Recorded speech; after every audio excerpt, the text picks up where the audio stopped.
Hello, everyone. Welcome to my channel. Today is October 10th.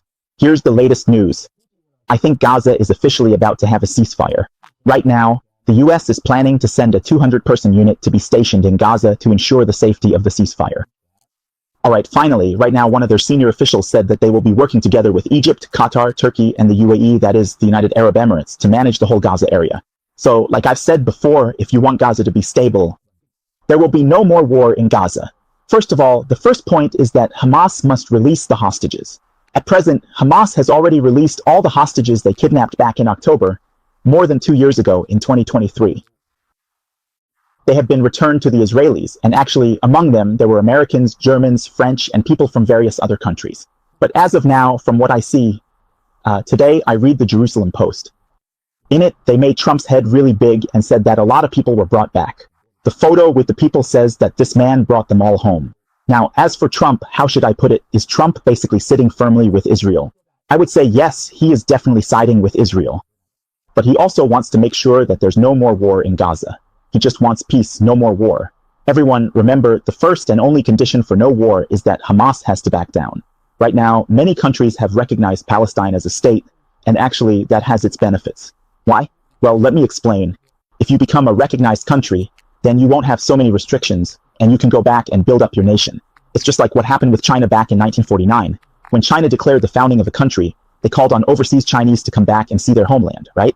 So, for many people from the Middle East, many Palestinians, many Arabs, basically, if they have patriotic feelings, Palestinians who love Palestine, Palestinians in America, you support Palestine every day.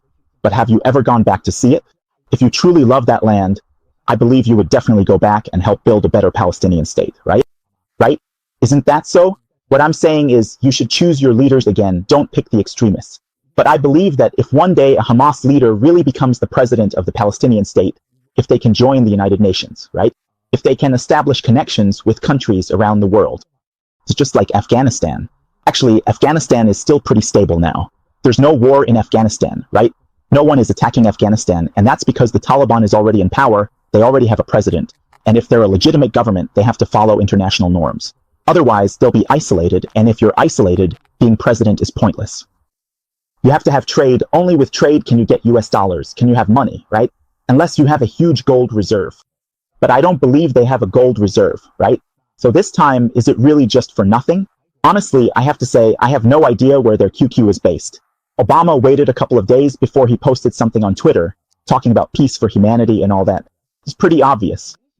This time, for the Gaza ceasefire, 90% of the credit goes to Trump, and 10% goes to Hamas because they back down. Alright, you just have to make them back down. Let me tell you, when it comes to rogue governments, you have to use rogue methods, an eye for an eye, a tooth for a tooth. Alright, that's all for this episode. Thank you all, bye-bye. If you enjoyed this, please follow and give it a like. Alright, thank you, bye-bye.